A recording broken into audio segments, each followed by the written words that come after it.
fundamentally, the internet accentuates like a sort of like a magnifying glass all of human behavior, both good and evil. And the next generation of the internet is the Internet of Things. So you think there's problems with your computer security now. Imagine when this room has 10,000 active devices, eagerly talking to all the devices you're carrying and wearing, including, but not limited to your phone and your watch and your pacemaker if you need one of those, or your any of the Fitbit.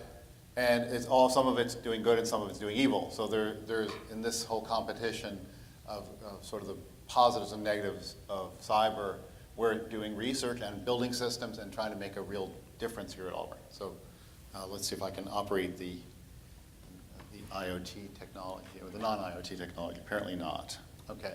So I've been at Auburn for about 15 months, and those are some of you have met me before. I was a professor at UAB before, working on cyber and high-performance computing before. Here at Auburn, we're building practical test beds. We intend to make practical impact on the world. Things that look like aquaria, they are, and they're going to be models of rooms connected with sensors and actuators. Large-scale test bed of little devices. IoT means sensors and networks and little computers, and they're everywhere. Think of everywhere, including thousands, tens of thousands. Shelby Center could have 100,000 devices in it, all interacting with students and professors when we're done. So we're building these test beds to explore how these technologies that are evolving rapidly can be used positively, and how they can be used negatively, including preemptively creating negative uses of them in the lab, safely in the lab. Think of that, making our own viruses, and understanding how we would counter those things to get ahead of where we are in other spaces. If you have your Windows PC, you know you're constantly doing a virus scan. Those virus scans are pretty ineffective against real new threats. But if we understand how the threats are structured in advance, maybe we can make better systems. So this is a work in progress, and I've mentioned my students are driving this. We have a large group of students doing cyber now at Auburn, and quite a number of them are interested in this IoT space. If you don't have IoT now, if you don't own a Fitbit or an Apple Watch or anything like that, if you just have a phone, you're not cool yet. You have to have all these other devices. But you will have them, or your relatives will have them, and you'll want them. Whether you need them or not, I don't speak to that. Okay, anyway, so there are lots of weird devices. In fact, what's interesting, if you go to hackaday.com, which is what I recommend you all do, if you really want to see where the cool kids hang out in cyber, it's that little device, which is smaller than a dime, showing one of those boards, is a whole computer with a wireless capability to compute everything. And we are still learning how to make things small. But companies like Dell are making devices to help you put in your home or in your home office these devices and spread them out and get analytics. Those of you who want any kind of privacy, one of the main purposes of IoT is to take your privacy away. You get data about you or what you're doing. So they may not be exactly what you want. But we're building these test beds to learn about how to impact working environments and bring to users a rich computational and data environment as they're working around. So here, for example, in this room, we have lights and we have the microphone and we have this projector. In the future, you might wave your hand, and or I might know when your pulse is going up because I'd get a warning, or I find out how many people are falling asleep as I talk. All those kinds of things might be feedback I'm getting through an analytics environment run by IoT from your seats. So all those Aldous Huxley problems are possible now, for those of you who've read some of his work. Okay, two areas, malware and security strategies. And this is work that's ongoing by real students who'd be glad to meet you.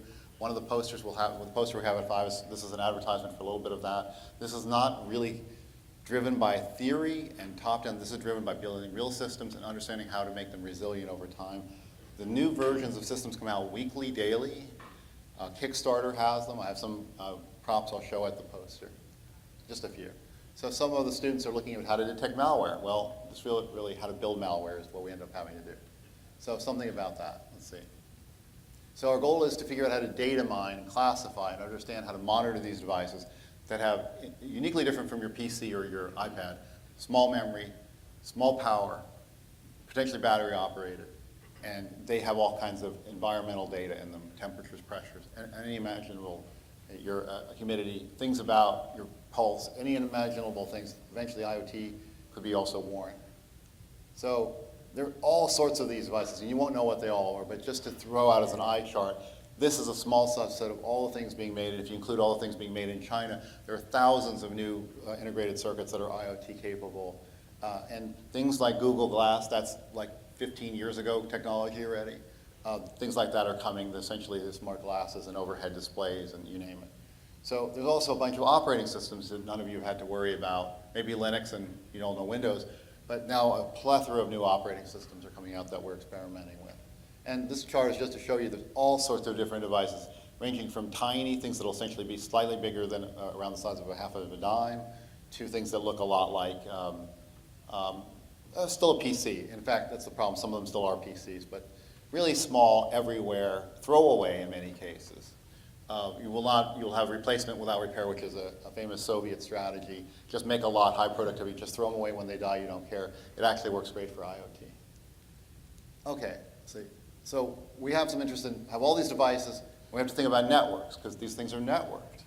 And so in our lab, we have all sorts of networks that we're building, and some of them are really going to be clear and obvious to you from what you've seen before, and some won't be so obvious. But I'll try to relate this to the impact that we hope to make in the world. When you walk up with your sensor, you may just be talking to an access point, a lot like you, and getting remote wireless data. At home, you'll have a star, you'll have a gateway. It's a smart router.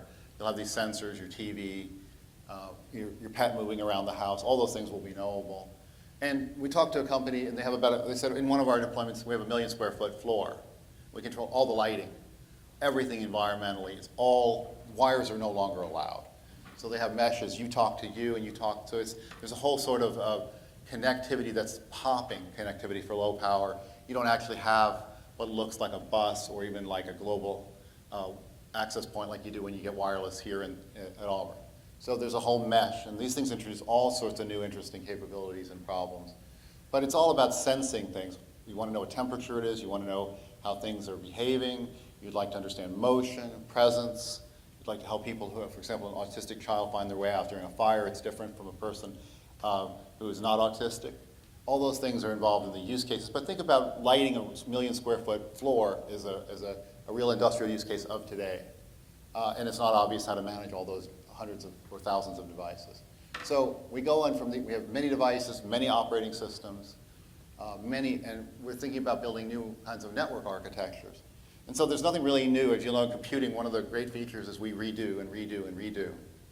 So just to give you an idea, I'm already running out of time, so I'll be careful not to dote too much here, but these architectures exist, but now we want to put them into systems that have never seen them before. And we want to do it cheaply, and we're talking about tens or hundreds of thousands of devices in a building. So a little bit, we're actually creating our own malware, important. We're then going to collect data about it. We're not going to release that to others, by the way. That's not going to be an Auburn product. And we're going to do a lot of analysis. Then we're going to compare that with other people who have seen it in the real. And we're actually trying to do migration from other kinds of systems, that kind of malware, to try to anticipate how to refactor the system so they don't have those problems. And just a little bit, things to think about. We build experimental devices. Some of you might have a Nest at home, $400 thermostat. Why? Okay. All right. Those things all work. Does your refrigerator really need to do the things it does? Well, if you decide it does, you may be attacking a power plant if your device is not secure, hence our work. In fact, that's a real thing that's happened. Refrigerators attacking power systems. Okay, so that's how you can know if you need to go buy milk at Costco. Okay, so a little bit more on the second area in my last minute, just to show you, we're trying to figure out how to make devices that you walk into the room with your collection of wearables and your device, should you participate? Well, it's a really hard problem when there are hundreds of thousands of transient devices. Think of the airport, or big airport. Lots of devices, lots of technologies coming out, almost monthly a new technology, and we're trying to decide how to include or exclude devices, or even how to decide if they're sick over time. Okay, so they're not throwing me off quite yet. A picture, for example, in Japan, they're working on, you carry a badge with you everywhere. You announce who you are, and only if you're authorized can you participate. So in this kind of work, what we're doing is understanding how to get devices to play. They come undesignated. We designated them. We let you in. We let you participate. We throw you out if you misbehave. And figuring out how to make that better and then even drive standards around that. So what's IoT? It's a green field for those of you who are in business. It's really a Wild West for those of you who are not in business. There's a vast impact coming, and there's loads of issues. Supervisory control and embedded systems are related. And we at Auburn are working on trying to make really strategic input in this area. Many universities are working on it, and we've dedicated a large amount of our R&D to this area. Thank you.